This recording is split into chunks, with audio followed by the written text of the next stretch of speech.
Hello everyone and welcome back once again. This is your civics teacher here, and this time I am here with a brand new chapter of NCERT grade 8, that is Understanding Our Criminal Justice System. Students, as in your chapter number 5, we already discussed that in a democratic country like India, laws apply equally to each and every people. And students, for applying these laws, a certain set of fixed procedures need to be followed when a law is violated. So students, in this chapter, we are going to learn and discuss that what happened to a person who violates the rules and regulations of the laws that are mentioned in our Indian Constitution.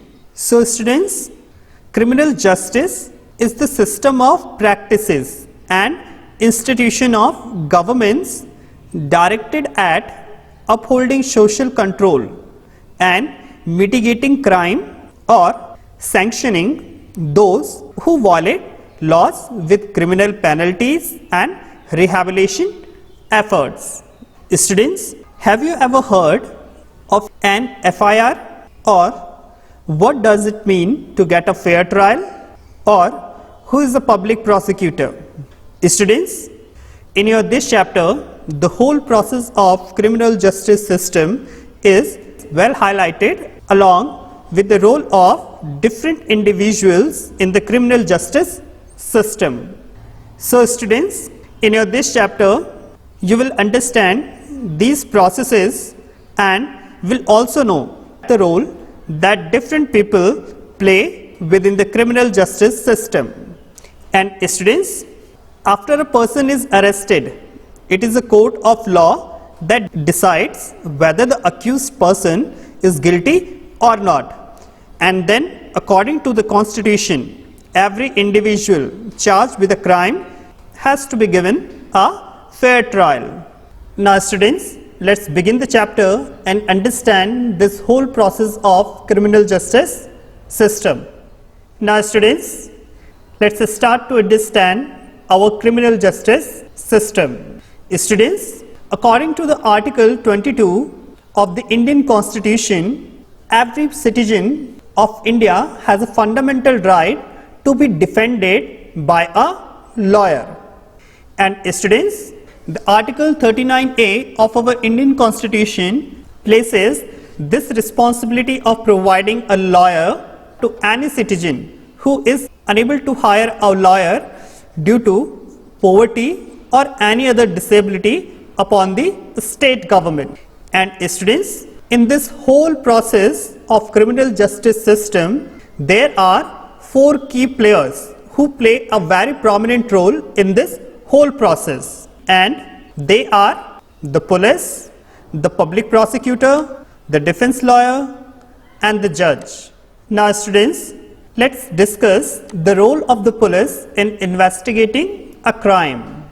Students, in a criminal justice system, the police plays a very prominent role, and the important function of the police is to investigate any complaint about the committing of a crime. And students, the investigation process of police includes the recording statement of witnesses of the crime and collecting different kinds of evidences related to the crime. Then students, on the basis of the statement of witnesses and the different kind of evidences, the police required to form their opinion. And students, if the police think that all the evidences points towards to the guilt of the accused person, then the police prepare a report and file a charge sheet in the court. And students, the most important thing to know that it is not the job of the police to decide whether a particular person is guilty or innocent. In fact, this job is of the judge, and the judge decides whether a person is guilty or innocent on the basis of the evidences and the witnesses. And students, meanwhile, the rule of law means that every person, in fact including the police, is the subject to the law of the land, means that the whole investigation process must be according to the due process of law, includes all legal and equitable rules defining under the human rights. And students, in fact, the Supreme Court of India also laid down certain guidelines for the police that the police must follow at the time of arresting, detention and interrogating a accused person. And during this whole process of investigations, the police are not allowed to torture or beat or shoot anyone during the investigation. And in fact, the Supreme Court also laid down the guidelines for the police that they cannot inflict any form of punishment on a person even for petty offenses, means for a minor crime. Now students, let's discuss and understand all the fundamental rights that are provided by the Indian Constitution under the Article 22 to each and every arrested person. The first one is the right to be informed at the time of arrest of the offence for which the person is being arrested, means it is the right of the arrested person to know that what is his or her crime. The next fundamental right is that the arrested person must be presented before a magistrate within 24 hours of arrest. The next fundamental right is that the arrested person not to be ill-treated or tortured during arrest or in police custody. Nextly, the confessions that the accused person made in police custody cannot be used as evidence against him or her. Now, the last and the important fundamental right is that a boy under 15 years of age and a woman cannot be called to the police station only for questioning. So students, these are the fundamental rights that the Constitution and criminal law guarantee under the Article 22 of the Indian Constitution. Now students, let's understand D.K. Basu guideline. Students, this man over here in this image, D.K. Basu, was an Indian statistician who made fundamental contribution to the foundation of statistics. Students, now here is a question that why should you know the guidelines? Now students, to understand that why should you know the guidelines, let's go back to the time before the aforementioned guidelines were laid down. Student, there's the police obligated to protect all the citizens and have to do so dutifully by following the procedures established by the law. But however, at many instances that was not the case. And students, in the past, and in fact not only in the past, even today, though minimal, the police have been under the lens of the media, governments and public. And why? Because there have been and still are several incidences wherein the police have committed gross human rights and fundamental violations. And students, such violations of police range from refusal to register FIR to filing of false charges against the accused, as well the complaint to being responsible for the custodial death. And students, due to this, many innocent as well as guilty persons being subjected to injustice, and they were also stripped of their dignity and personal liberty, and hence that's how violating Article 21 of the Constitution of India. And that's why the Supreme Court of India sets specific requirements and procedures that the police and the other agencies must have to follow for the arrest, detention and interrogation of any person. And students, all these procedures are known as D.K. Basu guidelines. And these guidelines include that the police personnel carrying out the arrest and handling the interrogation of the accused person should bear accurate, visible and clear identification and name tags with their designations, means their post.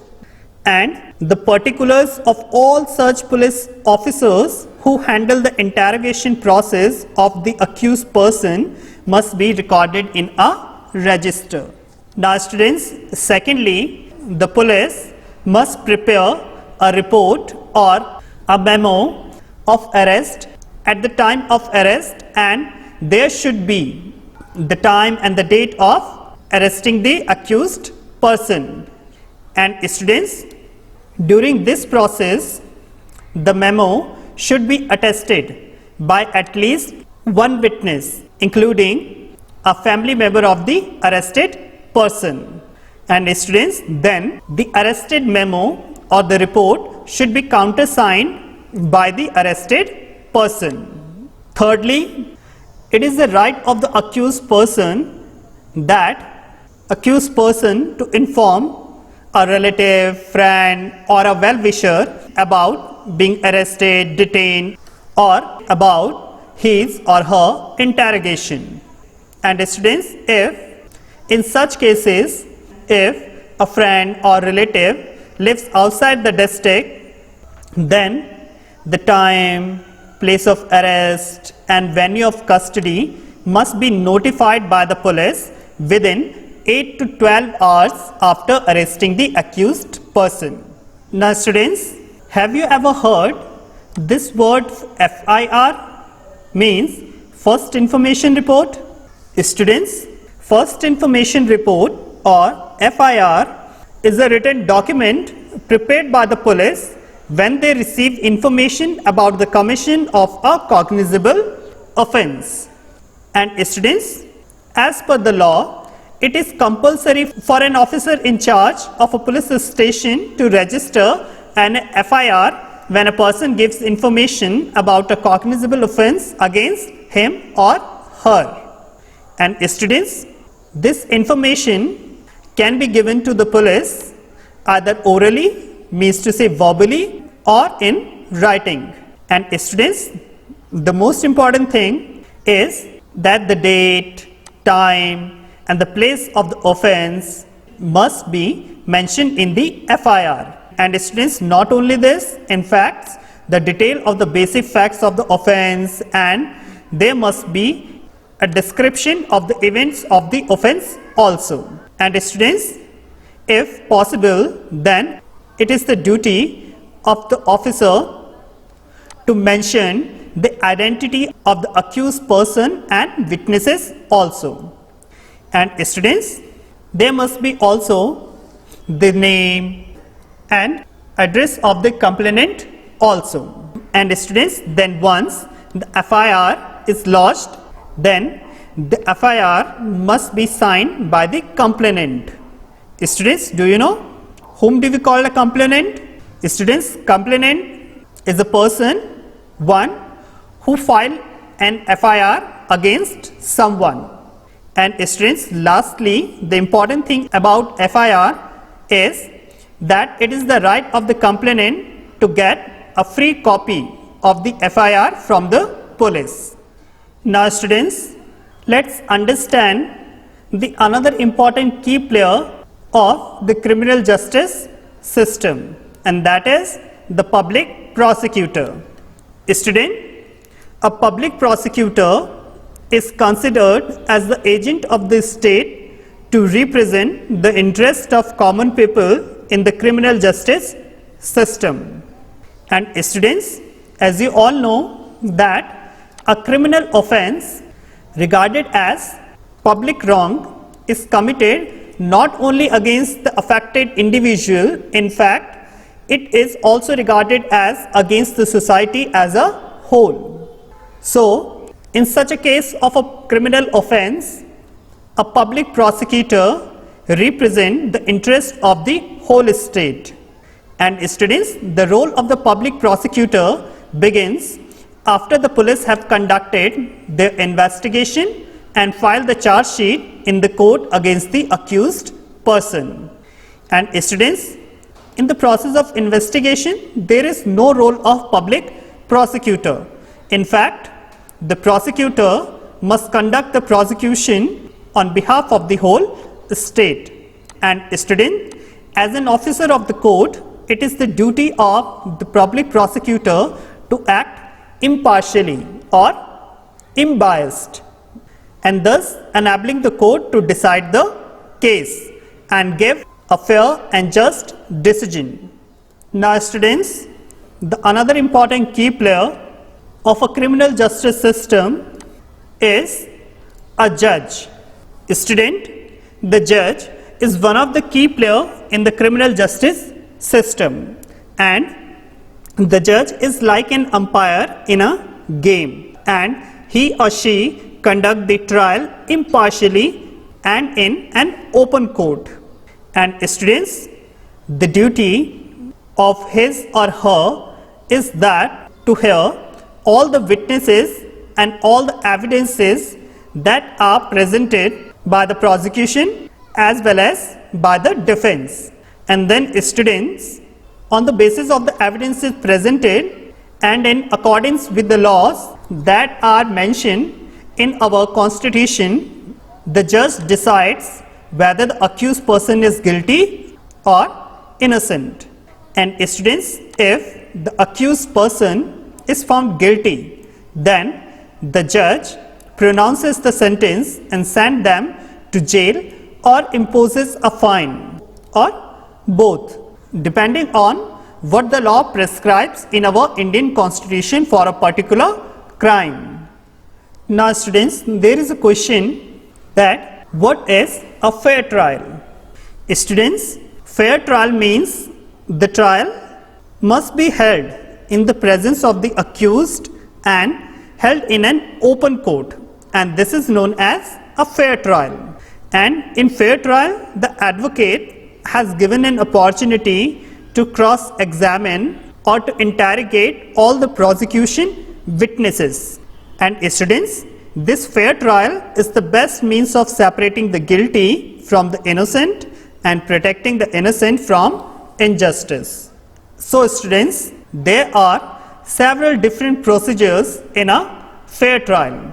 And students, for an impartial fair trial, the Article 21 of the Indian Constitution guarantees the right to life, that is, a person's life or liberty that can be taken away only by a reasonable and just legal procedure.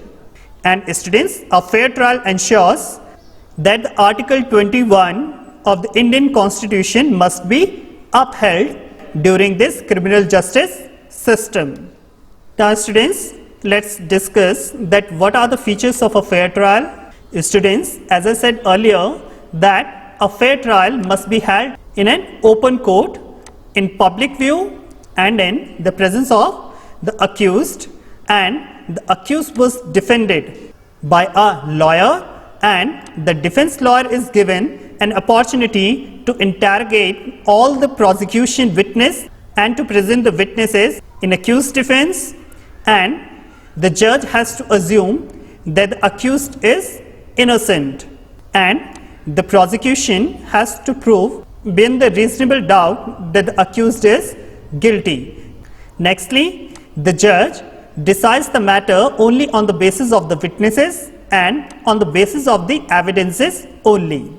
And nextly, the judge remains impartial, and on proved innocent, the accused person must be allowed to go freely. And students, as you all know, that the decisions must be free from any kind of discriminations irrespective of the accused class, caste, gender, religion and ideology.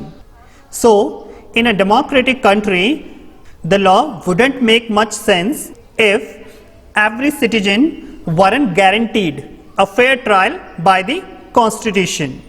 Now students, that's all about your chapter number 6, and your chapter number 6 is completed. Now I will be come back soon with another chapter. Till then, stay home, stay safe and stay healthy.